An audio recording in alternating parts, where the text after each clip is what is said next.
신명기 30장 11절입니다.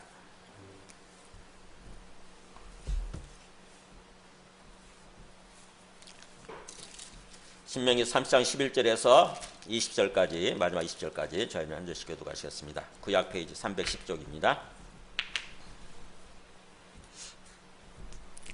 내가 오늘 너에게 명령한 이 명령은 너에게 어려운 것도 아니요 먼 것도 아니라 하늘에 있는 것이 아니니 너가 이르기를 누가 우리를 위하여 하늘에 올라가 그의 명령을 우리에게로 가지고 와서 우리에게 들려 행하게 하랴 할 것이 아니요 이것이 바다 밖에 있는 것이 아니니 너가 이르기를 누가 우리를 위하여 바다를 건너가서 그의 명령을 우리에게로 가지고 와서 우리에게 들려 행하게 하랴 할 것도 아니라 오직 그 말씀이 너에게 매우 가까워서 너의 입에 있으며 너의 마음에 있은즉 너가 이를 행할 수 있느니라. 보라, 내가 오늘 생명과 복과 사망과 화를 너의 앞에 두었나니 곧 내가 오늘 너에게 명령하여 너의 하나님 여호와를 사랑하고 그 모든 길로 행하며 그의 명령과 규례와 법도를 지키라 하는 것이라. 그리하면 너가 생명과 생존하며 번성할 것이요 또 너의 하나님 여호와께서 너가 가서 차지할 땅에서 너에게 복을 주실 것임이니라. 그러나 너가 만일 마음을 돌이켜 듣지 아니하고 유혹을 받아 다른 신들에게 절하고 그를 섬기면 내가 오늘 너희에게 선언하노니 너희가 반드시 망할 것이라. 너희가 요단을 건너가서 차지할 땅에서 너희의 날이 길지 못할 것이니라. 내가 오늘 하늘과 땅을 불러 너희에게 증거를 삼노라. 내가 생명과 사망과 복과 저주를 너희 앞에 두었은즉 너와 너의 자손이 살기 위하여 생명을 택하고 너의 하나님 여호와를 사랑하고 그의 말씀을 청종하며 또 그를 의지하라. 그는 너의 생명이시요 너의 장수이시니 여호와께서 너의 조상 아브라함과 이삭과 야곱에게 주리라고 맹세하신 땅에 너가 거주하리라. 아멘.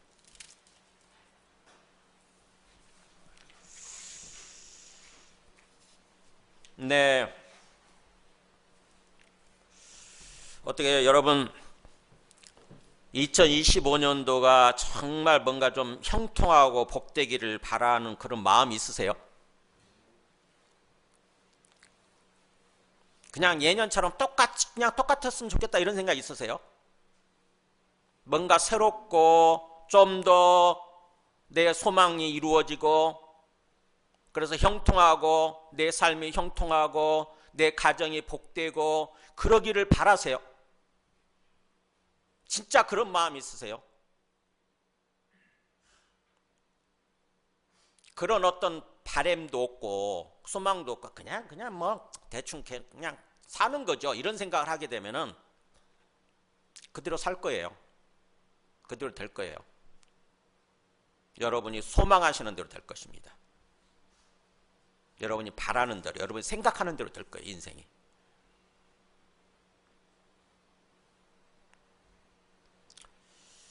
깊이 하나님 앞에, 우리는 하나님을 믿는 사람들이잖아요, 그죠? 진짜로 믿으셔야 돼요. 하나님을 믿고, 그래서 예수님을 믿는 거죠, 어떻게 보면. 예수님을 통해서 하나님을 믿는 거잖아요. 예수가 하나님의 아들이시니까. 하나님께로 우리를 인도하기 위해서 오신 거니까. 예수님이 하나님의 아들이신데 우리 영혼을, 우리를 하나님 앞으로 인도하기 위해서, 하나님을 믿도록 하나님 앞으로 인도하기 위해서 그분이 오신 거예요, 예수님이. 그래서 우리가 예수님을 믿는다고 하는 것은 예수님을 믿고 하나님께로 가는 거예요. 하나님 앞으로 가는 거예요. 그래서 하나님을 믿게 되는 거예요. 그래서 예수님을 믿고 하나님을 믿는 거죠. 그게 구원이에요, 그게 구원. 그래서 우리가 구원받은 어떤 그런 사람들이라고 한다면, 우리 기독교인이 그런 거 아닙니까? 기독교인이라고 하는 게 그리스도인이란 뜻인데, 그걸 한자말로 쓴 게 기독교인인데, 그리스도를 믿는 사람, 그게 그리스도인이잖아요. 그리스도, 예수 그리스도, 구원자를 믿는 사람은, 그리고 기독교인은 하나님을 믿는 사람이고 하나님의 백성인 거죠. 하나님의 백성이에요. 그래서 하나님이 왕이 되셔서 우리 삶을 인도해 가시는 그런 삶 속에 들어간 그런 사람들이 우리인 거예요. 우리 하나님의 백성인 거예요. 그렇다고 한다면 하나님께서 우리가 어떤 삶을 살기를 바라시는지 그 하나님의 바램, 하나님의 소망, 하나님의 뜻을 알아야 되는 거죠. 그래서 거기다 일치시키는 거예요. 우리 생각을 하나님께 일치시키는 거예요. 맞추는 거예요. 하나님의 생각과 내 생각이 다른 모습으로 이렇게 걸어가는 것이 아니라 하나님의 생각과 내 생각이 딱 일치가 돼야 돼요. 많은 사람들이 예수를 믿는 기독교인이라고 그러면서도 하나님의 생각과는 분리된 모습으로 다른 모습으로 실제 삶을 살아가는 경우가 참 많아요. 이중적인 신앙인들이 되는 거죠. 이중적인 신앙인. 교회 와서는 막 예수 믿는 것 같고 열심히 뭔가 하는 것 같은데 그럴듯하게 보여요. 근데 실제 삶의 현장으로 들어가게 되면 완전히 하나님과 분리된 모습으로 그냥 내 생각대로 내 욕심대로 내 기분대로 걸어가요. 인생길을 살아요. 그러면서도 마음속에는 그런 게 있죠. 그냥 잘 됐으면 좋겠다. 내가 복 받았으면 좋겠다. 아니 하나님의 생각과 일치되지 않는데 하나님 뜻대로 걸어가지 않는데 어떻게 하나님이 주시는 복을 받을 수 있냐고요. 하나님이 주셔야 되는데 복이라고 하는 것은 하나님이 주시는 건데 내가 하나님의 뜻대로 하나님의 생각대로 살지 않는데 하나님이 애따 받으라 그러면서 복을 주시겠냐고. 결국 망하잖아요.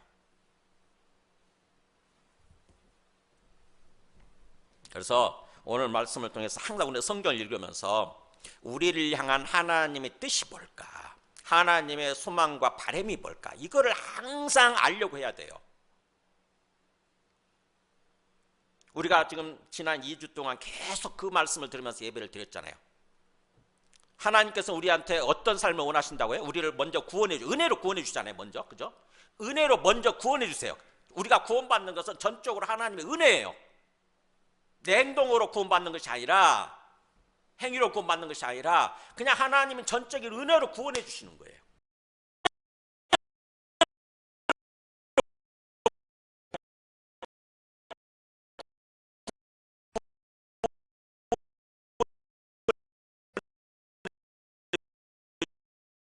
주신 거잖아요. 그 사람들이 뭔가 잘했기 때문이 아니라 하나님께서 일방적으로 은혜를 베푸셔서 모세를 통해서 모세를 보내셔서 모세를 통해서 그 출애굽을 시키지 않습니까? 구원해 내시는 거예요. 그러니까 그것이 바로 우리 영적으로 구원받는 거 그걸 예표하는 거예요. 미리 보여주는 거예요. 우리도 전적으로 하나님의 은혜로 구원받았지 않습니까? 현재 그잖아요.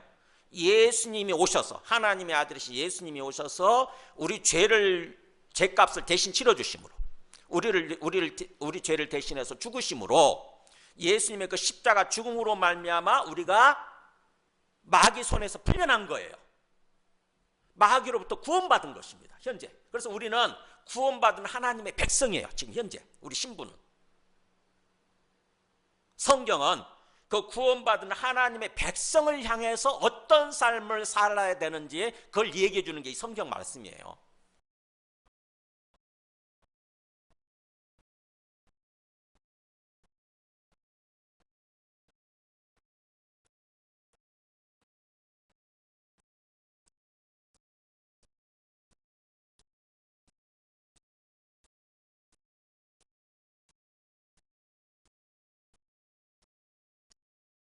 어디까지 있어요? 신명기가? 네, 33장까지 있습니다. 그래서 33장은 모세의 마지막 축복기도예요. 축복기도. 마지막 죽기 전에 축복기도 하고 자, 34장까지 있죠. 34장에 보면은 모세가 드디어 죽습니다. 그죠? 그러니까 오늘 말씀은 모세가 죽기 전에 자기가 죽을 거 알아요. 죽기 전에 유언처럼 주는 교훈이에요. 유언이에요. 유언. 모세 유언. 여러분 죽기 전에 우리 다 죽잖아요. 죽기 전에 자식한테 유언한다고 그런다면 유언을 남긴다고 그런다면 어떤 말을 하고 죽겠어요? 자식한테 유언한다. 내가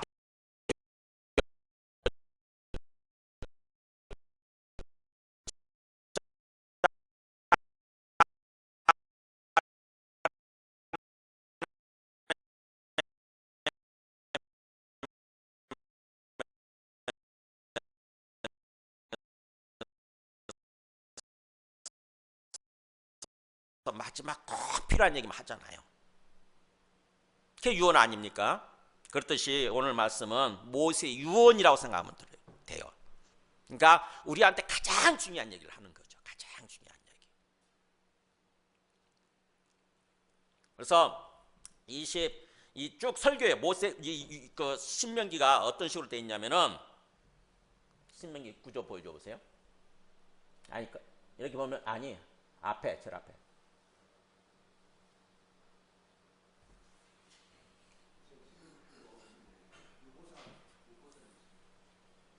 그 다음에 없어요?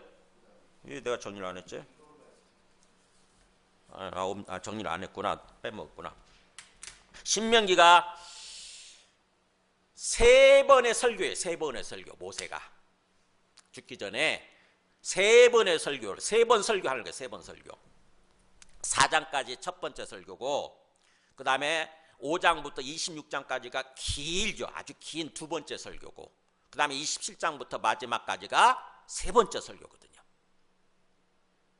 그래서 이 세 번의 설교 중에서 오늘 말씀은 결론이에요. 결론. 마지막 어떻게 보면은 이렇게 살아라, 이렇게 해야 된다, 이렇게 해야 된다라고 마지막 결론인 거죠. 결론.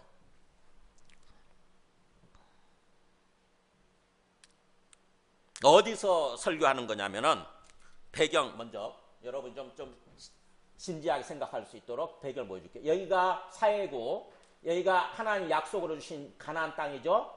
여리고 있고 쿰란 있고 예루살렘 있네. 그 다음에 여기가 요단강이 이렇게 흐르죠. 그리고 이쪽이 바로 지금 이스라엘 백성이 출애굽을 하는데 이렇게 온 거예요. 여기까지 이렇게. 그래서 여기 느보산입니다. 마지막 느보산. 여기서 산 꼭대기 올라가서 보면 이쪽이 보이는 거예요. 여기서 지금 설교하는 거예요. 여기서. 느보산에서 여기서 죽죠. 모세가. 그러니까 느보산에서 하나님이 약속으로 주신 땅 그걸 바라보면서 하나님의 백성 이스라엘 사람들한테 이렇게 설교하는 거예요. 마지막. 그러니까 하나님이 약속으로 주신 땅, 즉 다시 우리로 얘기하면은 하나님이 약속으로 주신 해죠. 올해 2025년을 너희들한테 준 거죠. 우리 2025년을 우리한테 준 거예요. 시간.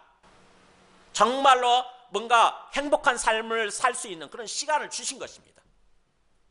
그걸 바라보면서 우리가 설교를 듣는다고 생각하면 돼요. 모세의 메시지를 듣는다고 생각하면 됩니다.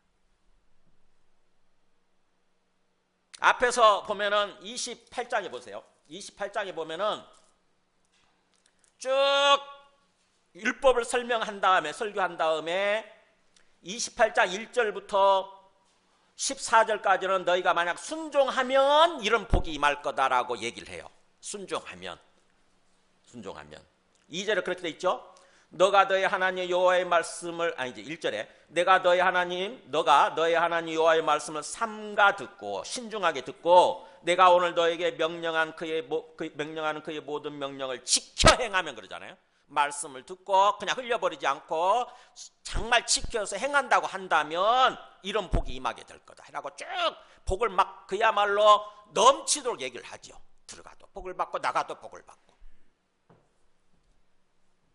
3절에 그렇게 돼 있죠. 성읍에서도 복을 받고 들에서도 복을 받고 너희 몸의 자녀가 복을 받고 너의 토지의 소산물이 복을 받고 너의 짐승의 새끼들이 복을 받고 소와 양의 새끼가 복을 받고 너의 광주리가 복을 받고 너의 떡반죽 그릇이 복을 받고 들어가도 복을 받고 나가도 복을 받고 뭐하면? 말씀을 신중하게 듣고 행동하면 순종하면. 근데 만일에 말씀을 듣고도 순종하지 않으면 이제 15절부터는 그 반대 얘기를 해요. 15절 보면은 너가 만약 너희 하나님 여호와의 말씀을 순종하지 아니하여 내가 오늘 너에게 명령하는 그의 모든 명령과 규례를 지켜 행하지 아니하면 축복의 반대말이 뭘까요? 저주예요. 저주. 망하는 거예요. 저주가 임하게 될 거다. 자연스럽게. 그래가지고 저주를 쭉 얘기하는데 엄청난 거예요. 그게. 어디까지? 마지막 68절까지요. 68절까지. 이렇게 저주의 부분을 강조를 했는지 모르겠어요. 굉장히 길게.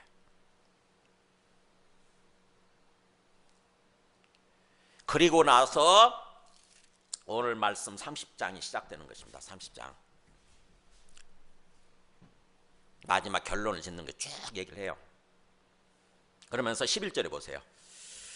그래서 오늘 말씀 11절부터 14절까지는 모세가 들려준 하나님의 말씀을 우리가 지켜 행하는 데 있어서 결코 그게 어려운 게 아니라고 하는 거, 어려운 게 아니라고 하는 얘기를 강조를 합니다.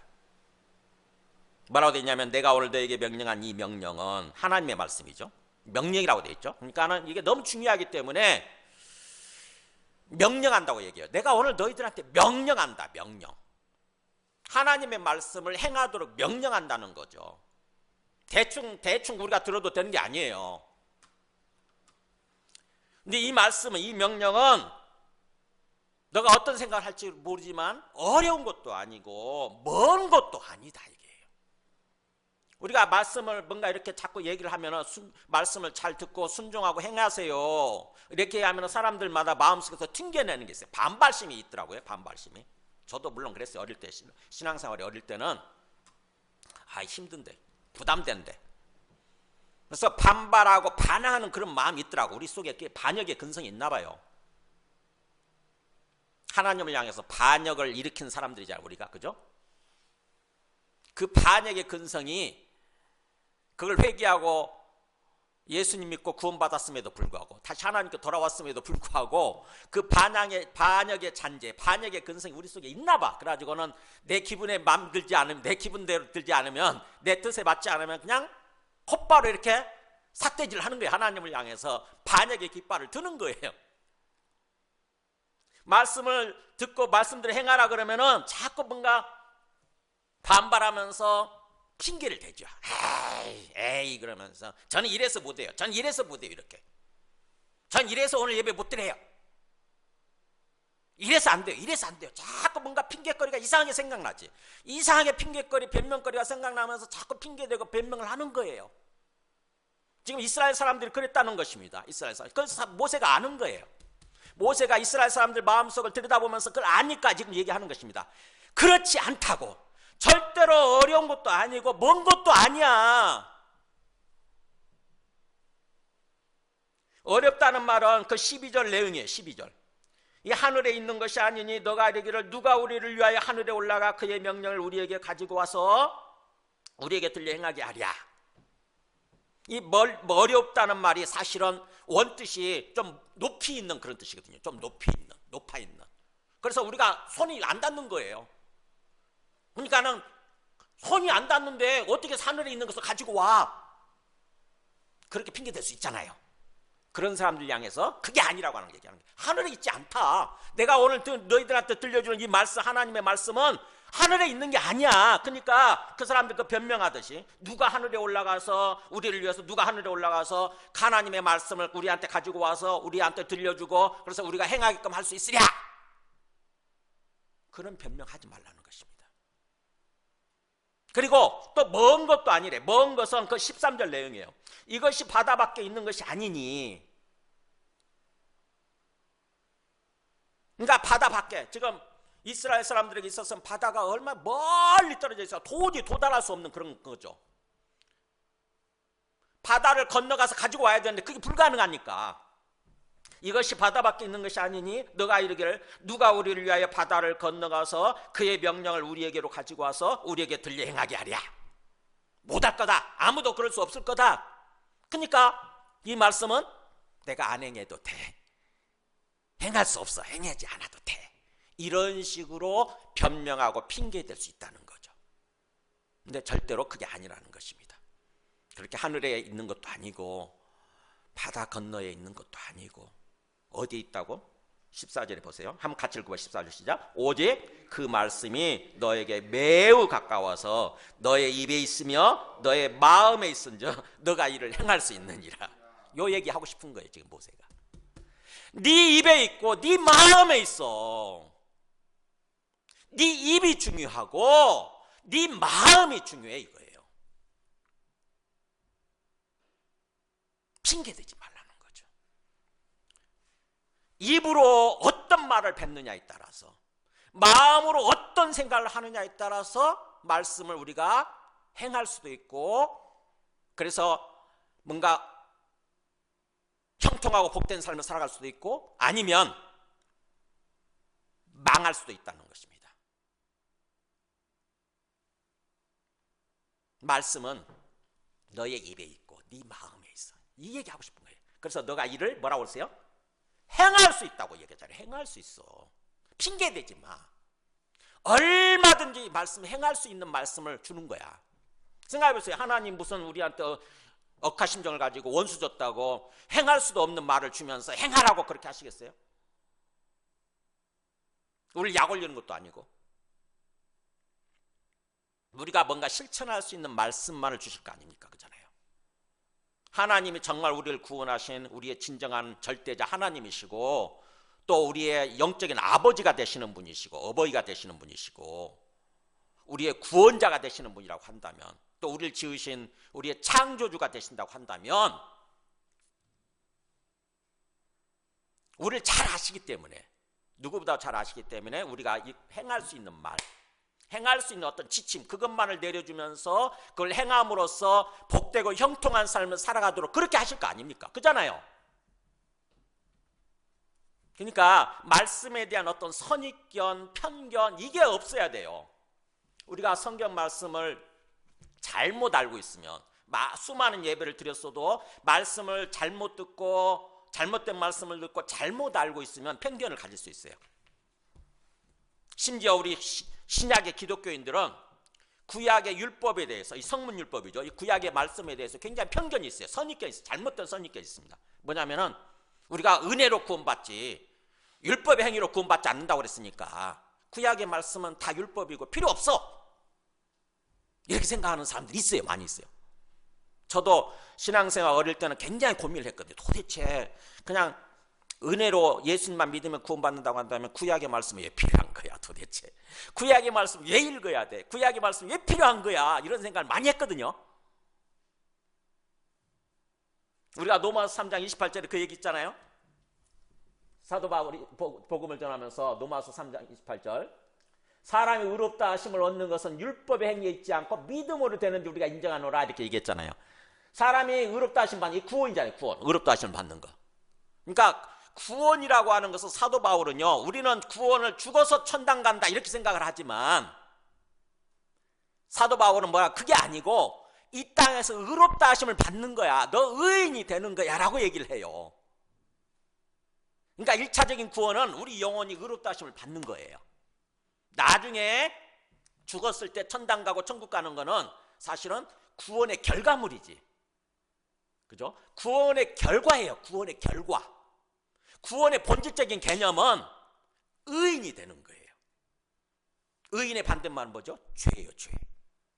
하나님을 부인하고 하나님과 원수된 상태, 원수진 상태, 그게 죄인이거든요. 그렇게 되면은 자연스럽게 영원한 죽음으로 가게 돼 있는 거죠. 근데 하나님께서 예수님을 통해서, 예수님의 십자가 죽음을 통해서 그냥 예수님만 받아들였더니, 예수님만 믿기로 했더니 하나님이 이제 너는 더 이상 죄인이 아니야, 너는 이제 의인이야, 내게로 돌아온 나의 백성이고 나의 자녀야라고 인쳐주시는 거예요. 이신칭이란 말 들어보셨죠? 믿음으로 의롭다함을 받는 거. 그래서 우리가 구원받았다고 하는 것은 우리가 의인이란 뜻이에요. 의인, 지금 의인. 꼭 이거 잘 아셔야 돼. 하나님이 예수님을 통해서 우리를 구원해 주셨다. 그래서 내가 구원받았다고 하는 것은 내가 지금 의인이 됐다, 더 이상 죄인이 아니라 의인이 되었다라고 하는 그 의미예요. 하나님께서 일방적으로 너 이제부터는 너 의인이야, 넌 더 이상 죄인이 아니야, 너 의인이야 라고 하나님이 자꾸 강조하시고 인쳐주신 그 어떤 그 목적이 뭐겠어요? 목적이 뭔가를 생각해 보셔야 돼요. 목적이 뭔가. 뭐예요? 이제 의인답게 삶을 살아야 된다는 거죠. 하나님께 돌아온 사람답게, 하나님 백성답게 삶을 살기를 바라시는 거예요. 하나님이 우리한테 그걸 기대하시는 거예요. 그리고 여기서 율법의 행위, 그거를 믿음으로 그렇게 해주시는 거죠. 믿음으로. 그냥 예수 그리스도를 믿는 거, 이게 복음을 믿는 거, 예수 그리스도 믿음으로. 그러면 율법의 행위로 그렇게 의롭다 하심을 받는 게 아니라고 한다면, 이때 율법의 행위가 뭐냐? 우리가 생각하는 이 구약의 율법을 말하는 게 아니에요. 제가 그동안 계속 강조했던 게 뭐냐면은 조상들의 전통, 미시나. 지금도 정통 유대인들이 집착하고 있잖아요. 뭐요? 할례 받는 거, 그리고 뭔가 정결 음식 먹는 거. 지금도 그 사람들 음식 구분하잖아요. 정통 유대인들. 그 다음에 또 뭐예요? 절기 지키는 거. 이런 것들의 율법의 행위예요. 미시나. 정통 유대인들이 지금도 행하고 있는 구전율법이라고 했죠. 구전율법, 조상들의 전통. 그게 히브리어로 미시나라고 그랬잖아요. 미시나의 행위로 구원받는 게 아니라 그 사람들은 그거를 해야 구원받는다고 생각했던 그것도 지금도 집착하고 있거든요. 사도 바울이 복음을 전할 때 그 유대인들을 향해서, 이스라엘 사람들을 향해서 지금 얘기하는 거예요. 너희들은 집착하고 있는 율법의 행위로, 조상들의 전통 행위로 그걸로 구원받는 게 아니다. 예수님을 믿으면 구원받아. 예수님을 믿으면 너희들이 의인이 되는 거야. 얘기를 하는 거예요. 근데 우리가 이 말씀을 굉장히 오해해가지고 더 이상 구약의 율법 다 필요 없고, 그 다음에 행위 다 필요 없어. 다 이것 자체를 제거시켜버리는 거예요. 우리 마음속에서. 구약의 율법 다 필요 없고, 구약은 율법이니까 구약 필요 없고, 그 다음에 행위, 순종의 행위까지도 없애버리는 거예요. 순종 같은 거 필요 없어. 그냥 예수님을 믿는다고 하면은 구원받는 거야. 예수를 믿는다고 생각하고 교회만 다니면 구원받는 거야. 이렇게 생각하는 사람들이 참 정말 미숙한 기독교인들이 많이 있어요. 우리 가운데는 없겠죠. 한 분도 그런 분이 없을 거라 생각을 해요. 그래서 이것 때문에 그렇다면 구약의 말씀은, 모든 구약의 말씀은 불필요한가? 제가 질문을 했어요. 절대 그렇지 않다는 것입니다. 여기서 말하는 율법은 정통 유대인들이 집착하고 있는, 그동안 집착했고 지금도 집착하고 있는 조상들의 전통 미신을 의미한다고 하는 것입니다. 뭐 할례나 정결 음식이나 절기 준수하는 거. 이걸로 하나님이 이걸로 했을 때 너 의인이야 이렇게 해주신 게 아니라는 거예요. 하나님 보내주신 하나님의 아들 예수님을 받아들이면 너 이제부터는 의인이야 이렇게. 그게 은혜로 구원받는 거예요. 은혜로. 내가 잘해서 구원받는 것이 아니라. 그렇게 이렇게 은혜로 구원해 주시고 난 다음에 하나님께서는 우리가 의인답게 삶을 살아가길 바라시는 거예요. 이제부터. 그래서 마태복음 5장 17절에 보면은 그렇게 오해하고 있는 사람들을 향해서 예수님이 직접 말씀해 주시는 거예요. 뭐라고 보세요? 내가 율법이나 선지자를 폐하러 온 줄로 생각하지 말라. 폐하러 온 게 아니라 뭐예요? 완성시키기 위해서, 완전하게 하기 위해서 왔다 이거잖아요. 내가 구약의 율법 다 폐기하기 위해서 온 게 아니야. 없애기 위해서 온 게 아니야. 율법을 완성시키기 위해서 온 거야. 그러니까 뭐예요? 예수님을 믿는 믿음을 통해서 우리의 영이 살아나고, 또 주님께서 성령을 부어주셔서 성령의 도우심을 받아서 우리가 그 다음부터 뭐예요? 말씀대로, 구약의 율법대로 말씀대로 살아가게 되는 거예요. 말씀을 지키면서. 그래서 믿음을 따라서 믿음대로 지키는 거고, 믿음이 있을 때 지키는 거고, 또 성령을 받았을 때 제대로 말씀을 지키게 되는 거예요. 그러니까 예수님 믿고 성령 주신 이유가 그거예요. 예수님 믿으면 성령을 보내주시는 이유가. 이상하게 내 마음속에서 말씀대로 살아가고 싶은 어떤 마음이 생기고 힘이 생기는 거예요. 힘이. 은혜가 있는 거예요. 그래서 진실로 너에게 이르노니, 보세요. 어떻게 예수님이 강조하시나. 진실로 너에게 이르노니 천지가 없어지기 전에는 우리 구약의 율법 1.1획도 없어지지 않고 다 이루리라. 그만큼 중요하다는 거잖아요. 구약의 율법 우리가. 미시나가 조상들의 전통이 아니라, 구전율법이 아니라 이 구약에 기록되어 있는 이 율법은 1.1획도 다 중요하다는 것입니다. 그러므로 누구든지 이 계명 중에, 이 율법 중에 지극히 작은 것, 아주 작은 거 하나라도 버리고 또 그같이 사람을 가르치는 자는 나중에 구원받은 다음에 천국에서 지극히 작은 자라 일컬음을 받을 것이요. 뭐예요? 겨우 구원받는 거죠. 어떻게 보면. 그냥 생각하는 사람 있잖아요. 성경 말씀, 구약의 율법 필요 없어. 그냥 대충 신앙생활 하면 돼. 이렇게 생각하는 사람들은 뭐예요? 말씀을 지키고 행하지 않았기 때문에 하나님으로부터 상급을 받을 때에 넌 작은 자야. 왜 그렇게 살았니? 이렇게 한다고 하는 거죠. 왜 그렇게 믿었니? 왜 그렇게 살았니? 반대로 그 다음 말씀 보세요.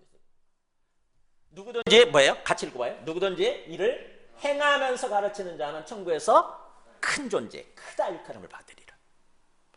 하나님 구약의 율법, 하나님 말씀을 행하면서 자기가 직접 지키면서 다른 사람들한테도 전하고 가르치는 거예요. 이 말씀 잘 지켜야 됩니다. 그런 사람은 뭐예요? 하나님이 너 잘했다. 하나님부터 큰 칭찬을 듣고 하나님께서 높여주시는 거죠. 큰 존재로. 그러니까 우리가 이 구약의 말씀 율법에 대한 어떤 그런 선입견, 잘못된 생각, 잘못된 지식 이걸 없애야 돼요. 제대로 깨달아야 됩니다. 제대로 알아야 돼요. 그렇다고 한다면은 우리가 예수님 믿고 이미 구원 받았고 또 완전한 구원을 향해서 지금 나아가고 있는데 도대체 왜 말씀을 순종해야 되고 이 말씀대로 행해야 되느냐, 또 어떻게 말씀에 순종할 수 있는가?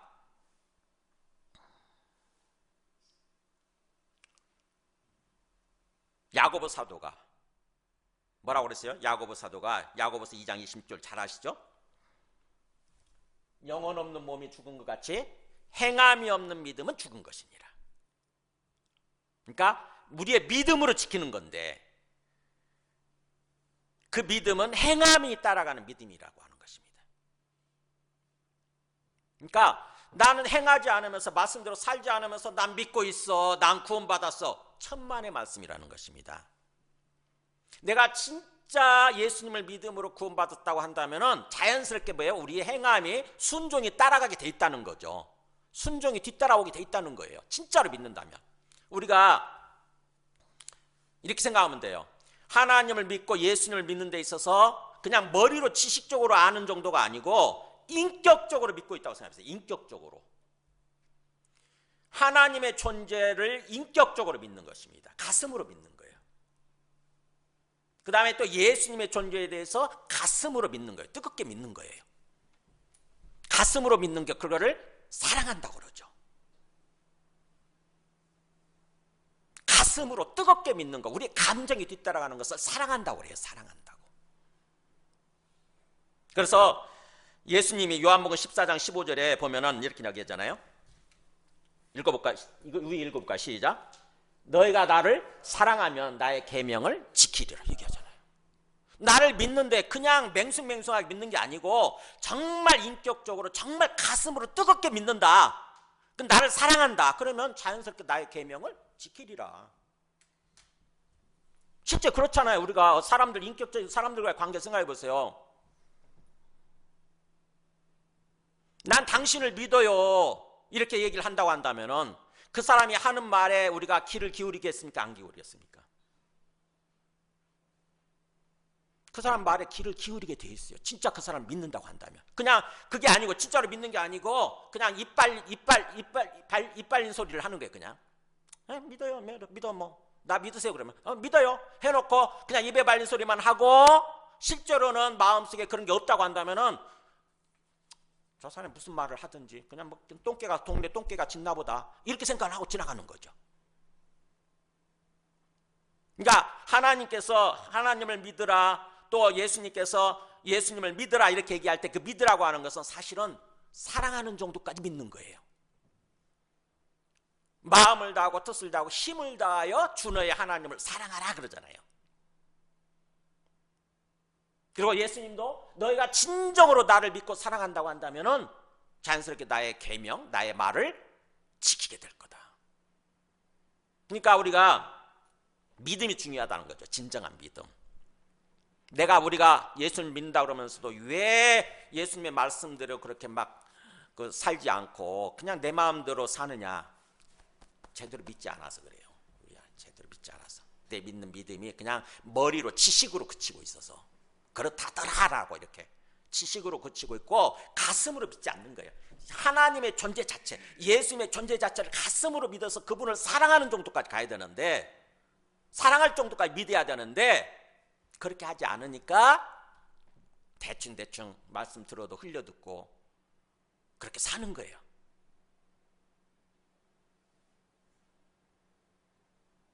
그래서 예수님이 그렇게 말씀하시잖아요. 예수님이 가장 가까이 있었던 사도 요한이 이렇게 얘기하잖아요. 하나님을 사랑하는 것은 이것이니, 사도 요한도 똑같이 예수님의 말씀 받아서 이렇게 설교하죠. 하나님을 사랑한다고 하는 것은 이것이니 우리가 그의 계명들을 지키는 거다. 하나님을 믿고 사랑한다고 하는 것은 뭐예요? 하나님의 계명, 하나님의 말씀을 지키는 것으로 나타나는 거다. 그러면서 그의 계명들은 모세처럼 똑같이 얘기하죠. 무거운 게 아니야. 주님의 명령, 주님의 말씀은 결코 무거운 게 아니야. 결코 어렵거나 멀리 있지 않아.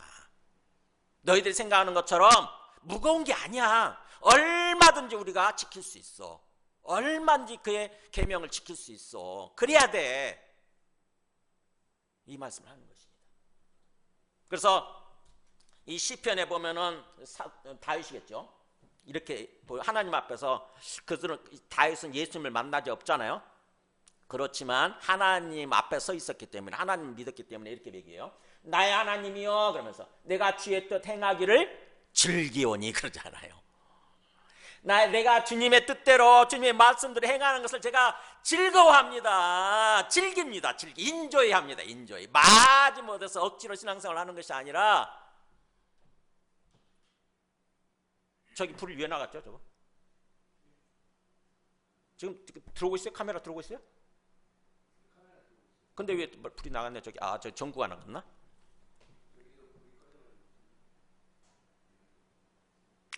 그렇구나. 거기 가면은 오른쪽에 배전반을 열면 오른쪽에 한 방향으로 틀어져 있는 거 있어요. 그거 같은 방향으로 올려주면 돼. 또 나갔구나 그게. 나의 하나님이여 내가 주님의 뜻 행하기를 주님의 말씀대로 순종하고 행하기를 즐기나이다. 그래서 나의 법이 주의 법이 나의 심중에 있나이다. 주님의 말씀하신 그 주님의 말씀이 항상 내 마음속에 있나이다 이러잖아요. 이게 모범적인 신앙생활이에요. 우리들도 얼마든지 이럴 수 있다고 하는 거죠. 이런 삶을 살아야 된다고 하는 것입니다. 마지못해서 억지로 막 이렇게 하는 것이 아니라 하나님이 보실 때 항상 우리는 하나님의 관점에서 생각을 해야 돼요. 하나님이 우리 위에서 지금 우리를 지켜보고 계실 거 아닙니까? 그죠? 지켜보시면서 우리가 어떻게 주님의 말씀을 받아들이고 어떻게 주님을 믿기를 바라시는지 주님의 입장에서 주님의 관점에서 항상 생각을 하셔야 돼요. 우리는 항상 내 관점에서 그게 습관화되어 있잖아요. 항상 내 입장에서 내 관점에서만 주님을 믿고 주님의 말씀을 듣고 예배를 드리고 그러기가 쉬워요. 그러면은 내 마음대로 살아가게 됩니다. 내 기분대로 살아가요. 기분이 좋으면 뭔가 좀 말씀 한번 이렇게 한번 행하려고 해보고 기분 틀어졌어. 싫어. 그러면 다 때려치는 거죠. 내 기분대로 내 감정대로 그냥 살아버리는 거예요. 그러면 어떻게 되죠?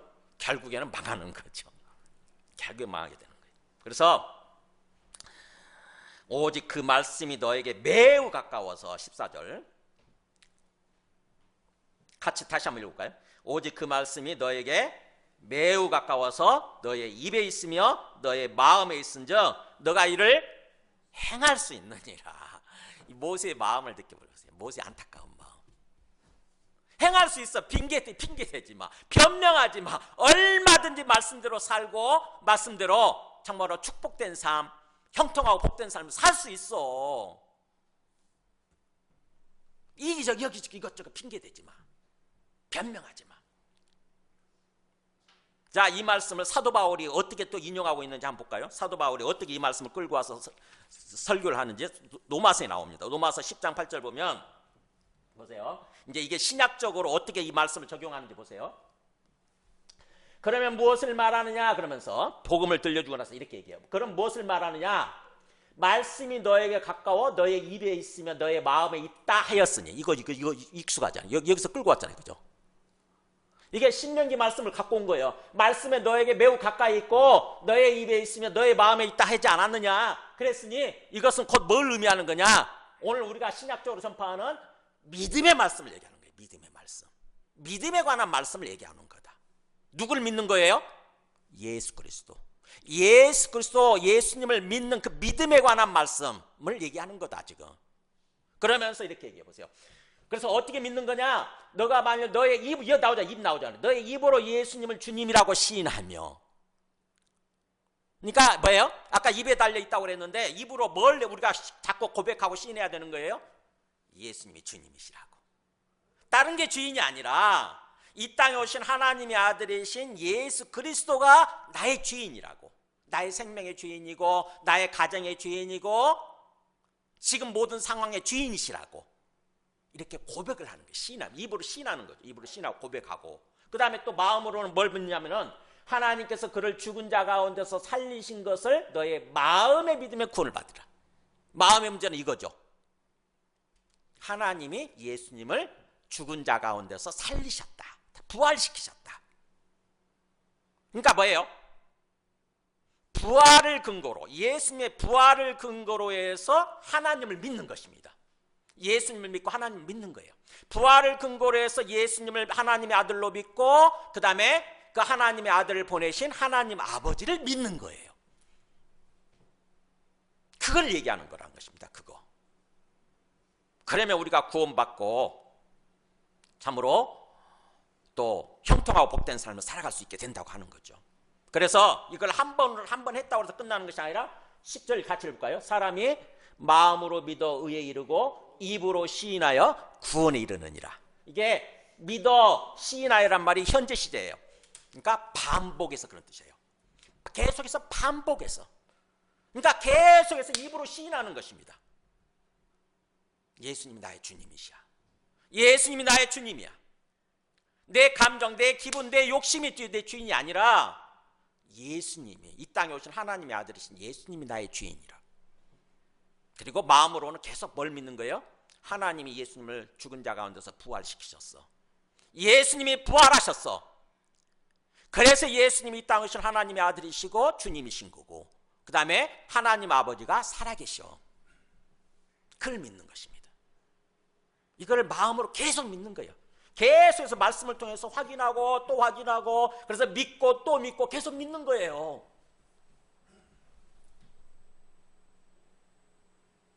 지금 그 얘기를 하고자 하는 거예요. 그거예요. 지금 모세가. 사도 바울도 그렇게 받아들이고 있는 거고. 그러면서 두 번째 메시지입니다. 15절부터 18절까지. 먼저 말씀에 대한 어떤 행동의 중요성, 말씀을 인다로 행하는 것의 중요성을 그렇게 얘기한 다음에 얼마든지 행할 수 있다. 이제 너희들은 그걸 얘기하면서 그 다음에 이제 너희들 앞에 생사화복의 길이 놓여 있다라고 얘기를 합니다. 바로 오늘 보세요.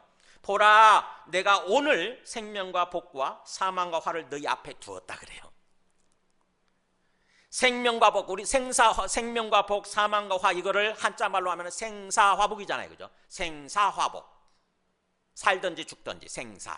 또는 화는 화를 당하든지 아니면 복된 길을 가든지 축복을 받든지. 즉, 그거를 조금 요약하면은 우리가 생명을 받고 또 복을 받을 수 있는 길이 있고, 그 다음에 반대로 사망, 죽게 되고, 그 다음에 화를 당하게 되는, 망하게 되는 그런 길이 있다고 하는 것입니다. 두 길이 있대요. 지금 우리 앞에 두 길이 놓여 있어요. 두 길. 지금 오늘, 바로 오늘. 우리가 2025년 이 새해를 맞이하면서 바로 오늘 우리 앞에 두 길이 놓여 있는 거예요. 하나는 생명과 복된 길이고, 하나는 사망과 화의 길이에요.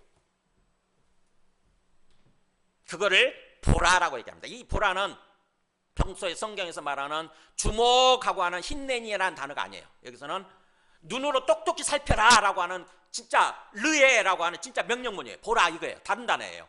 살펴라. 자세히 신중하게 봐라. 이렇게 뚫어지게 살펴라는 거죠.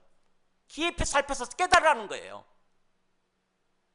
우리가 어떤 길을 갈 수 있다는 거예요. 한마디로 생명과 복된 길을 갈 수도 있고, 아니면 사망과 화의 재앙의 길을 갈 수도 있고, 그걸 잘 살피라는 거죠. 네 앞에 놓여 있다는 것입니다. 우리의 선택이 달려 있다는 거죠. 어떻게 보면. 그래서 16절에 곧, 그걸 또 부연 설명하자. 그 말을 다시 부연 설명하죠. 곧 내가 오늘 너에게 명령하여 너의 하나님 여호와를 사랑하고 그 모든 길로 행하며 그의 명령과 기례와 법도를 지키라 하는 것이라. 그리하면 너가 생존하며 번성할 것이요 또 너의 하나님 여호와께서 너가 가서 차지할 땅에서 너에게 복을 주실 것임이니라. 하나는 뭐예요? 생명과 복된 길이에요. 하나는 그 길은 그야말로 우리가 그 길을 가게 되면 생존하고 살게 되고 그잖아요. 막 살아나는 게 모든 것이 살아나게 되고, 그러면서 번성하는 것입니다. 자꾸 뭔가 발전하게 되고 막 그러게 되는 거예요. 우리 사업체가 발전하고 우리 가족이 뭔가 번성하고, 그러면서 하나님이 약속으로 주신 그 땅에서 복을 누리게 되는 거예요. 하나님 약속으로 주신 2025년도에 복을 누리게 된다고 하는 것입니다. 그 길이래, 길 하나는. 그게 왼쪽에 있든지 오른쪽에 있든지 둘 중에 하나의 쪽이겠죠. 반면에 17절 보세요. 17, 18절 보면, 그러나 너가 만일 그 길을 선택하지 않고 만일 마음을 돌이켜서 마음을 다른 쪽으로 향하는 것입니다. 돌이킨다는 말이 방향을 튼다는 뜻이거든요. 이렇게 얼굴 방향을 튼다는 뜻이에요. 파나 그래가지고 마음을 돌이켜서 어느 쪽으로 향하냐? 말씀 안 들어요. 말씀을 듣지 않고 유혹을 받아서, 우리 마음이 유혹을 받아서 다른 신들에게 절하고 그를 섬기면, 하나님을 섬기는 것이 아니라 하나님이 아닌 다른 신들, 우상이에요. 우상. 다른 신을 만약에 그 다른 성기를 하나님처럼 그렇게 떠받들어 섬기고 따라가게 되면, 그럼 어떻게 돼요? 보세요. 내가 오늘 너희에게 선언하느니, 와, 완전히 선언해버리죠. 다른 신들을 절하고 그를 섬기면 내가 오늘 너희에게 분명히 말한다, 분명히 선포한다는 것입니다. 이거 빼도 박도 못하는 거예요. 선언하노니 너희가 뭐 어떻게 돼 있어요? 반드시 망할 것이다. 확률 몇 프로? 100%예요. 예가 없어요. 에이, 망할 수도 있다가 아니에요. 망할 수도 있다가 아니라 반드시 망한다. 반드시. 자꾸 우리는 뭔가 핑계대고 변명할 때 자꾸 핑계대. 에이, 뭐 설마 망하게 하려고, 하나님 우리를 사랑하신다는데 뭐 하나님이 설마 우리를 망하게 하려고 그러시겠어요? 하나님 사랑이시래잖아요. 사랑. 그럴듯하죠. 그죠? 아니 근데 성경 말씀하잖아요. 반드시 망해. 하나님 입장에서 생각해보세요. 하나님 입장, 우리 입장에서가 아니라 하나님 입장에서 먼저 우리한테 은혜를 베푸셔서 우리를 구원해 주신 다음에, 그래서 우리의 죄를 다 용서해 주시고 깨끗하게 해주시고, 그래서 우리를 다시 하나님의 백성으로 다시 회복시켜 주신 다음에 우리한테 어떤 삶을 기대하시겠어요? 또다시 하나님 버리고 다른 신을 쫓아가기를 그걸 바라시겠어요? 아닐 거 아닙니까? 그잖아요. 그동안의 모든 죄는 하나님께서 은혜로 그냥 용서해 주셨다고 한다면은 이제부터는 뭐예요? 진정으로 하나님을 믿고 하나님 백성답게 삶을 살기를 바라실 거 아닙니까? 근데 내 고집 때문에, 내 욕심 때문에 뭐 하나님 뭐 내가 죄를 지어도 용서해 주시네? 그러니까 또 다시 죄를 짓는 거야. 이제 그다음부터 에이, 또 용서해 주시겠지, 뭐 또 용서해 주시겠지. 그래가지고 또 다시 하나님을 버리고 또 다시 다른 신 우상을 따라가는 거예요. 그럼 하나님이 그것도 또 용서해 주시고 그러겠냐고요.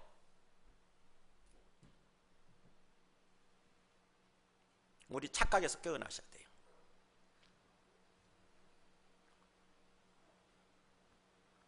너희가 반드시 망한다. 그러면서 너희가 요단을 건너가서 그 차지할 땅, 하나님 약속으로 주신 땅, 하나님 약속으로 주신 올해죠. 2025년도에서도 너희의 날이 길지 못할 거다. 너희가 행복하게 살아가는 그 날 길지 못하고 곧 끝나. 곧 끝나고 사형 판결 받고 곧 죽게 될 거야. 지금 이 모세 뭔가 막 피를 토하는 심령으로 얘기하는 게 이게 느껴지세요? 저는 느껴요. 모세의 마음과 제 마음이 일치되는 것 같아요. 이 말씀을 준비하면서요, 와, 그 모세의 그 안타까운 마음이 느껴지니까 제가 괴로운 거예요. 오늘날 우리 한국의 기독교인들 보면은 이스라엘 백성들하고 똑같아. 너무너무 똑같아요. 하나님이 은혜로 정말 구원해 주셨는데, 그러면 구원받은 하나님 백성답게 이 땅에서 삶을 살려고 해야 되는 건데 그러지 않는 거예요. 머리로는 믿는다고 생각을 하지. 머리로는 나 하나님 믿고 있어, 난 예수님 믿고 있어, 그래서 난 구원받았어, 난 죽으면 천국 갈 거야, 이렇게는 생각을 하는데 실제 삶은 믿지 않는 불신앙의 사람들, 불신자의 모습으로 삶을 살아요. 그러면서 마음속으로는 바램만 있지. 내가 형통하고 복 됐으면 좋겠다, 내가 복을 받았으면 좋겠어요, 복 받았으면 좋겠어요, 복 주세요, 복 주세요. 그게 그 모습을 보니까 제 마음이 너무 고통스러운 거예요. 이스라엘에 이 말씀을 주고 이스라엘 사람들 이 말씀을 들었잖아요. 근데 이스라엘 사람들 이 말씀을 듣고도 어떤 삶을 살았는지 이스라엘 멸망의 역사를 보여줘 보세요. 앞에 거 보여주세요. 보면은 이 말씀을 주시는 때가 이 모세가 설교한 때가 1406년이에요. BC 1406년인데 그러면 이 말씀대로 듣고 정말 이 말씀대로 듣고 행하고 살았으면은 정말 형통하고 복된 삶을 살았겠죠. 이스라엘 사람들이 망하지 않았을 거 아닙니까? 그런데 이 사람들이 말씀을 듣고도 행하지 않아가지고 결국 BC 722년에 북쪽이 망해요. 북이스라엘이 아수리한테. 그러면 그걸 보면서 또 교훈을 얻어야 될 거 아닙니까? 북이스라엘 사람들 하나님을 믿지 않고 우상을 섬기더니 저렇게 망하네. 나는 그러지 않아야지. 이런 생각을 해야 될 거 아닙니까? 남쪽 유다 입장에서는. 근데 남쪽 유다도 결국에는 BC 586년에 바빌론에 멸망해요. 그 다음에 그러고 나서 하나님이 또 은혜를 베푸셔서 그들이 막 회개하고 그러니까 반성하고 회개하니까 하나님이 다시 그 사람들을 회복시켜 주십니다. 포로에서 다시 돌아오게 만드세요. 1차, 2차, 3차에 걸쳐서 이 BC 537년부터 444년 3차에 걸쳐서 포로 기환이 이루어져요. 그러면 거기서 돌아왔으면 이제부터는 똑바로 살아야 되잖아요. 하나님의 말씀 점차 삼각 귀 기울여 듣고 경청하고 말씀대로 살아야 되잖아요. 그러면 하나님이 또 형통하고 복된 삶을 주실 거 아닙니까? 그런데 놀랍게도요. 또 망해. 언제냐? AD 70년에. 예수님이 33년에 가시죠? 하늘로 올라가시죠? 부활하셔가지고 가시고 난 다음에 한 40년 정도 흘러서 AD 70년 로마에 또 멸망해요. 그래가지고는 다 흩어져. 전 세계적으로 흩어져. 그걸 디아스포라라고 그러잖아요. 전 세계로 흩어진 유대인들이. 이걸 보면서 우리 교훈을 얻어야 돼요. 우리도 이게 남의 얘기가 아니라는 거죠. 그러니까 아무리 말씀을 예배를 드리고 말씀을 들어도 대충 흘려듣고 말씀대로 행하지 않으면 확률 100%라니까요. 확률 100%. 예외가 없어요. 그래서 마지막 세 번째 메시지 보세요. 19절부터 20절 이제 촉구하는 거죠. 촉구. 아까 우리 그 찬송하면서 뭐 잘 가세, 걸어가세, 나가세, 잘 짓세 막 했던 촉구했던 것처럼 이제 모세가 어떻게 촉구하나 보세요. 내가 오늘 하늘과 땅을 불러 너희에게 증거를 삼노라. 와, 하늘을 불러서 저 땅을 불러서 증인으로 삼겠다는 거 하는 거죠. 이들은 변하지 않는 거니까 확실한 증인들이 되는 거죠. 절대로 이렇게 될 거라고 하는 것입니다. 확률 100%. 그래서 내가 바로 오늘 하늘과 땅을 불러서 너희에게 증거를 삼노라. 내가 생명과 사망과 복과 저주, 즉 생사화복의 길을 너희 앞에 지금 두었은즉 너와 너의 자손이 살기 위해서는 뭐라고 됐습니까? 거기에 생명의 길을 택하라 이렇게 됐어요. 명령문입니다. 생명을 택하라. 너가 살고 너의 자손들이 살고 너의 가족이 살고 너의 자녀들이 살기 위해서는 어느 길을 택하라? 생명과 복의 길을 택하라는 것입니다. 사망과 재앙의 길을 택하지 말고 생명을 택해. 생명의 길을 택해. 즉 다시 말하면 뭐예요? 네한테 달려있다는 거죠. 네가 어떤 길을 선택하느냐에 따라서 네한테 달렸어. 네한테. 하나님 무슨 우리한테 억하심정을 가지고 나는 정말 축복된 삶을 살아가려고 그러는데 하나님 억하심정을 가지고 우리한테 뭔가 재앙을 퍼붓고 사망을 퍼붓고 막 그렇게 하고자 하는 것이 아니라 나의 선택에 달려있다는 것입니다. 그래서 믿음이라고 하는 것은 선택이에요. 사실은요. 믿음이라고 하는 것은 우리의 의지적인 선택입니다. 우리의 의지가 중요한 거예요. 의지가. 우리가 믿는다고 하는 것은 인격적으로 믿는 건데 좀 어려운 말 할게요. 인격적으로 믿는 건데 우리 인격일 때 인격이 뭐죠? 인격에 지정의 3요소가 있다고 그러죠. 우리 인격이라고 하는 것은 우리 전체를 가리켜요. 우리 전체 인격적으로 믿는데 인격에는 지정의 3요소가 있어요. 지, 아는 거, 정, 가슴으로 느끼는 거, 의지적으로 결단하고 행동하는 거. 지정의예요. 인격이라고 하는 것은 지정이. 근데 우리는 자꾸 우리 감정을 내세워요. 감정을 앞세워요. 우리 어떻게 보면은 마귀가 부패시킨 것 같아. 마귀가 혼란스럽게 만든 것 같아. 그게 감정을 앞세워가지고 아이고 믿어져야 믿지요. 가슴으로 그게 느껴져야 믿지요. 이렇게 변명을 대요. 가슴으로 안 믿어지는데, 가슴으로 안 느껴지는데 내가 어떻게 그 말씀을 받아들이냐고요. 이렇게 핑계를 자꾸 대죠. 근데 성경이 얘기하고자 할 때는 치의정입니다. 순서가 치의정. 말씀을 통해서 알고 그 다음에는 의지적으로 결단하고 그러면 감정이 따라가는 거예요. 우리가 그래서 사형리 아시죠? 대학교 가서 복음을 전할 때 사형리를 쓰게 되는, 제가 우리 그 앞에 많이 놓아져 있잖아요. 지금 놓아 있잖아요. 사형리 꼭 한번 읽어보세요. 큰 것도 있어요. 우리 노인 양반들 위해서. 그림을 보여줘보세요. 사형리에 복음을 전하고 나서 받아들일 때 이거를 얘기합니다. 이거를 기차 그림이라고 그래. 기차 그림. 기차가 갈 때 이게 앞에 기관차죠, 그죠? 기관차고 그 다음에 이게 연료차고 그 다음에 이게 손님 객차예요. 손님이 타고 있는 객차. 그래서 연료가 있고 그 다음에 기관차가 있으면 가잖아요. 그죠? 손님이 타고 있는, 우리 타고 있는 객차가 이렇게 따라가지 않습니까? 그러는 것처럼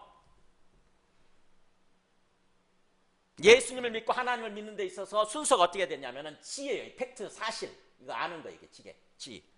그러니까 말씀을 통해서 아는 것입니다. 이게 사실이구나. 이게 팩트구나. 그게 말씀, 예배를 지금 이게 말씀을 들려주고 설교하는 게 그거잖아요.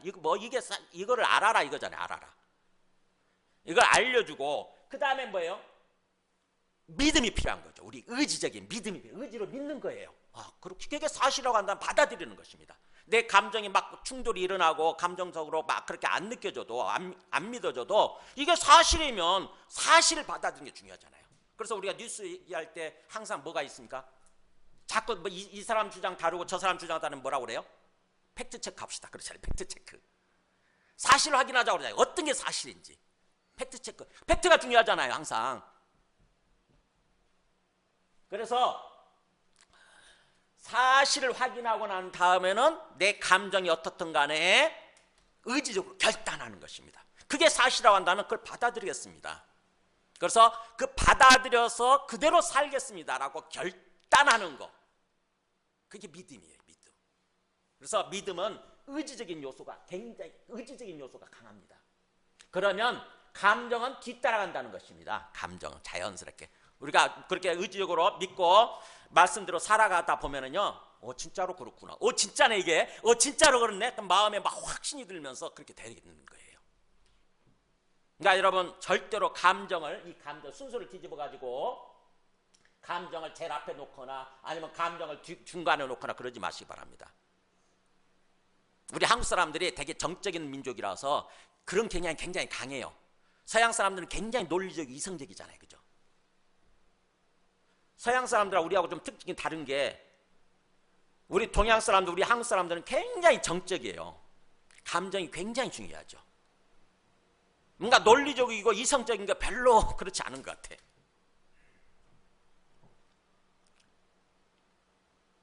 그래서 우리 감정대로 살다 보면은 팩트가 그게 아니면은 결국 우리 생각과는 다르게 망하는 게 됩니다. 망하는 길로 가는 거예요. 망하는 길로. 그러니까 우리는 항상 사실을 확인하고 팩트 체크를 하고 그 다음에 그게 진짜 사실이라고 한다면은 마음속에 그것을 결단하고 받아들이는 거. 그래가지고 그걸 행동으로 옮기는 거, 순종하는 거, 이게 중요하다고 하는 것입니다. 그렇게 믿는 거예요. 그래서 지금 뭐라고 그러냐면은 모세가 마지막 촉구하면서 두 길이 너희들 앞에 지금 놓여 있다. 지금 이 순간 2025년을 시작하는 이 1월 달에 너희가 정말 생명과 복을 누릴 수 있는 길이 있고, 그 다음에 하나는 사망과 그 다음에 망하게 되는, 재앙을 당하게 되는 그런 어떤 그 길이 있다. 두 개. 생과 복의 길이 있고 사와 화학, 재앙의 길이 있다. 선택하라 이거예요. 선택하라. 여러분한테 지금 촉구하는 것입니다. 선택하세요. 여러분 선택하세요. 하나님 앞에서.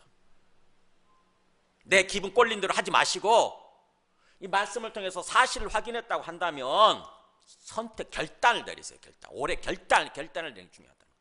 우리 마음먹기에 따라 달려있대잖아요. 마음먹기에 따라서.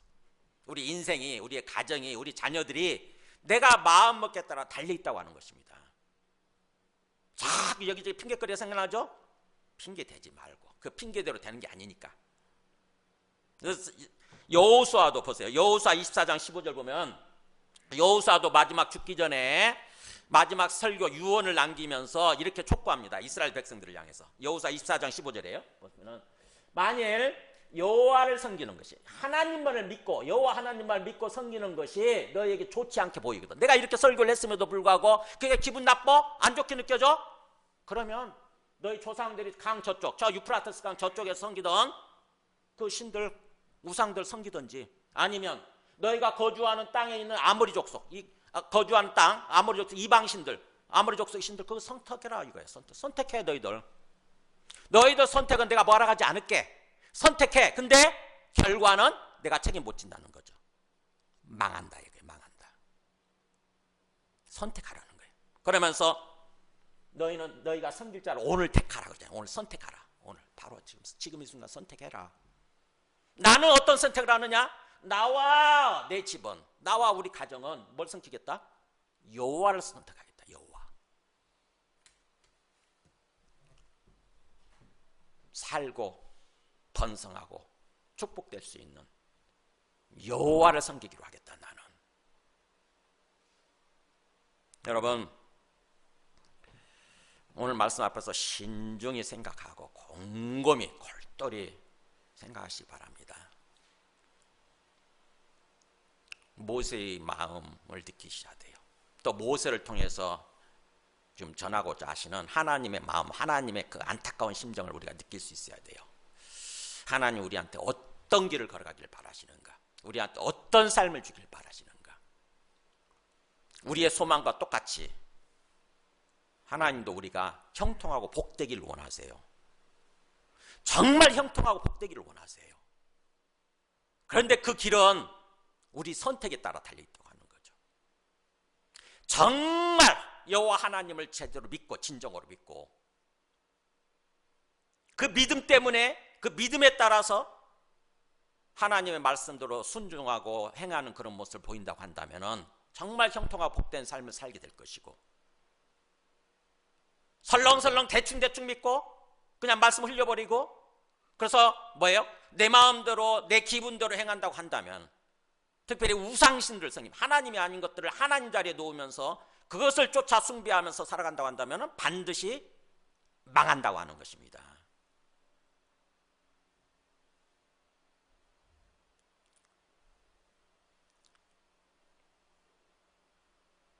여러분 우상신을 섬기는 거 이게 어떻게 보면 우상신을 섬기지 않고 오직 여호와 하나님만을 섬기는 거 이게 하나님께서 가장 원하시는 거예요. 우상이 옛날에는 우상이 그야말로 돌이나 나무나 이렇게 깎아가지고 보이는 모습으로 부처상처럼 그런 식으로 섬겼지만 오늘 우리 예수 믿는 기독교인들은 그렇게는 하진 않죠, 그죠? 보이는 우상을 섬기지는 않아. 보이지 않는 우상이 문제예요. 보이지 않는 우상. 그게 뭘까요? 하나님보다 더 중요시 여기는 거. 마치 하나님처럼 떠받들면서 섬기면서 그것을 위해서 사는 거, 그것을 쫓아가는 것들이 있잖아요. 돈이 중요하잖아요. 이 땅을 살면서. 그러다 보니까 돈을 정말 어떤 거 필요한 것을 생각을 하고 그거를 잘 활용하고 이용하는 것이 아니라 어느 순간에 보면 돈 자체가 우상이 되어버리는 거예요. 돈을 위해서는 영혼을 팔아.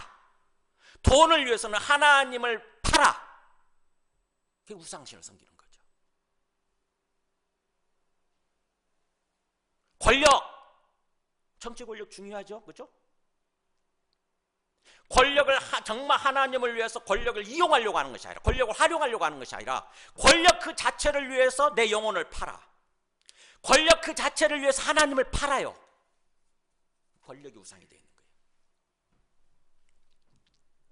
하나님께서 내게 주신 것들 있죠. 소중한 것들, 하나님이 선물로 주신 것들이야. 우리가 하나님 믿었더니 하나님 우리한테 선물로 주시는 것들 있죠. 그런 것들이 또 우상이 되면 안 돼요. 잘 생각해 보시기 바랍니다. 나의 건강, 나의 무슨 외모, 멋진 미모, 나의 자녀, 나의 재능, 다 하나님 주신 선물들이에요. 그게 하나님이진 않아요. 근데 그것을 우상처럼 하나님보다 더 떠받들고 하나님보다 더 중요시 여기면서 살면 그게 우상신을 섬기는 거예요. 우상을 섬기는 거예요. 그러면 다른 신들을 섬기면, 다른 신들에게 절하고 그를 섬기면 뭐라고 그러세요? 반드시 망한다 그러잖아요. 반드시 망한다.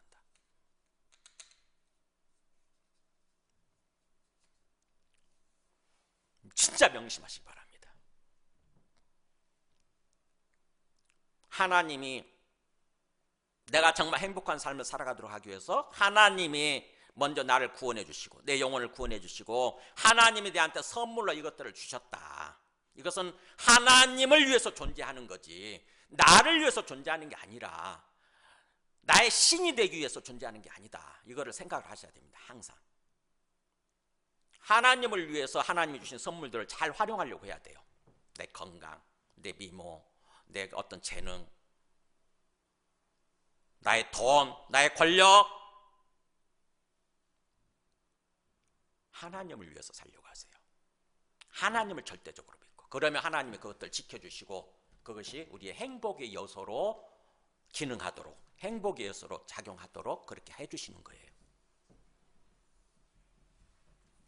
그렇지 않으면 그게 걸림돌이 됩니다. 오히려 저는 오늘 일어난 일 있죠. 오늘 새벽에 저 보면서 참 많이 교훈을 얻어요. 저는 정치적으로 자냐 우냐 저는 중도입니다. 철저하게 저는 하나님 입장이에요. 그래서 여러분이 사람에 따라서 정치적으로 뭐 보수일 수도 있고 진보일 수도 있고 좌편일 수도 있고 우편일 수도 있어요. 그건 중요하지 않습니다. 사람에 따라 다 달라요. 자기 출생 배경 또는 성장할 때 그 가정 환경에 따라서 그게 좀 달라지더라고. 그걸 갖더라고. 어떤 정치적인 지향점, 정치적 성향을 갖게 되더라고요. 그렇기 때문에 하나님을 믿는 하나님의 백성이라도 정치적인 지향점, 정치적인 성향이 다 다를 수 있다고 하는 거예요. 그래서 나는 우인데, 나는 보수인데, 저 사람 진보적이네, 저 사람 좌쪽인 것 같네, 그렇게 정지하지 마세요. 나는 정치적으로 진보고 좌쪽인 것 같은데 저 사람 보니까 우쪽이네, 보수적이네, 정지하지 마세요. 절대로. 다양한 스펙트럼 상이 있고 이렇게 다양한 정치적인 성향 스펙트럼이 있고 그 가운데 어느 한 위치에 있을 수 있어요. 사람에 따라서 다. 나와 정치 성향이 다르더라도 다 형제고 하나님의 백성이에요. 그렇게 받아들이시고 중요한 것은 우리는 하나님의 관점에서 영적인 관점에서 신앙적인 관점에서 판단하는 것입니다. 항상. 그 사람이 정말 하나님을 제대로 믿지 않고 하나님의 말씀대로 행하지 않고 우상신을 섬기면서 살아간다고 한다면 우리는 예측할 수 있어요. 저 사람 망하겠구나. 반드시 만나고 그랬잖아요. 우상신을 섬기면서 살아? 저 사람 망하겠네. 예측할 수 있다고. 그래서 항상 우리는 영적인 관점에서 판단을 해야 돼요. 하나님이 어떻게 보면 대통령으로 세워주시고 하는 것은 정말 하나님 복을 주신 거 아닙니까? 그잖아요. 정말 하나님 복을 주신 거예요. 그래서 정말로 제대로 잘 국민을 위해서 정말 섬기고 그런 모습으로 살았다고 한다면 국민들로부터 사랑받고 존경받고 인정받고 나중에 물러난 다음에도 정말 국민들이 모여들어서 사랑하면서 사랑받는 그런 삶을 살 수 있었을 거예요. 정말 하나님 주신 복이죠. 근데 하나님 주신 복을 차버리고 우상신을 섬긴다. 계속 역술인을 불러서 의지하고 말을 듣고 무당을 불러서 구슬하고 그렇게 살아간다? 우리는 예측할 수 있어요. 신앙적으로 잘못됐는데, 영적으로 잘못됐는데, 하나님 분명히 말씀하셨는데, 점쟁이들 뭐예요? 점쟁이한테 의지한다고 점보고 하는 것은 뭐예요? 귀신한테 의지하는 거거든요. 우상신을 섬기는 거예요, 귀신. 그러면 위험합니다. 망해요. 반드시 망해요. 저는 그래서 처음에 뭔가 손에 왕자 새기고 나올 때부터 저 고개를 갸우댔어요. 손에 왕자를 새기고 나와? 무당의 말을 듣고. 무당이 그렇게 얘기했대잖아요. 당시 왕자 새기고 나가서 저기 하면은 대통령 될 거라고. 손에 왕자 쓰고 나왔어. 4번씩이나. 아닌 것 같던 저건 아닌데 이런 생각을 했는데 나중에 보니까는 자꾸만 건진법사가 등장하지 않나, 천공이 등장하지 않나. 최근에는 누가 등장을 합니까? 명태균이 등장을 하지 않나, 노사원이 등장하지 않나. 또 최근에는, 가장 최근에는 뭐예요? 역술인을 4급 행정관으로, 대통령 비서실 4급 행정관으로 채용해가지고 그 사람을 통해서 전국의 5대 명산에 가서 구술했다잖아요. 전국의 5대 명산에 가서 구술했대요. 한 곳에서 한 번 할 때 4천만 원 정도 들어가는데, 그러면 5대 명산에 4, 5, 20, 2억 정도 들어가는 거지. 한 번 할 때 한 달에 2억씩 들어가서 12달, 1년 12달 내내 했다고 생각해 보세요. 위에서 하나님 보실 때, 우리 영적인 관점, 항상 하나님 관점에서 판단을 해야 돼요. 하나님이 위에서 보실 때 저 사람을 정말 복을 주셔서 대통령 자리에 딱 세워놨는데 하나님 위에서 보면서 잘하고 있다, 기쁘다 이렇게 하시겠어요? 아이고 잘하고 있네 내 새끼, 아이고 잘하고 있네, 내가 너한테 복을 주리라, 그러시겠냐고. 하나님이 가장 싫어하시는 우상신, 다른 신을 섬기는 모습이 어떻게 되죠? 망하는 거예요. 100% 망하는 거예요. 저는 그래서 경고를 계속 했다고. 전 목회자로서 다른 거 몰라. 정치적으로 전 잘 몰라요. 근데 영적인 관점에서, 제가 목회자니까 영적인 관점에서, 하나님의 관점에서 판단이 되니까 경고를 한 게, 저는 망한다 저거 망한다, 저거 망한다, 망하고 있잖아요. 어떻게 될 것 같으세요 앞으로? 우린 예측이 돼요. 하나님 말씀하셨잖아요. 반드시 내가 너희들한테 선언하노니, 내가 오늘 너희에게 선언하노니 너희가 반드시 망할 것이라, 반드시. 우리는 항상 정치적으로 좌우 보수 진보를 떠나서 하나님의 관점에서 생각하고 판단할 줄 아는 거, 이게 우리 기독교인들입니다. 이게 우리 하나님의 백성이 해야 될 도리예요. 항상. 오늘 말씀을 통해서 잘 생각하시기 바랍니다. 오늘 말씀 반복해서 읽으시면서 우리를 향한 하나님의 그 안타까운 마음을 느껴보세요. 하나님의 안타까운 심정. 막 피가 토하도록 모세가 마지막 유언을 하잖아요. 설교를 하잖아요.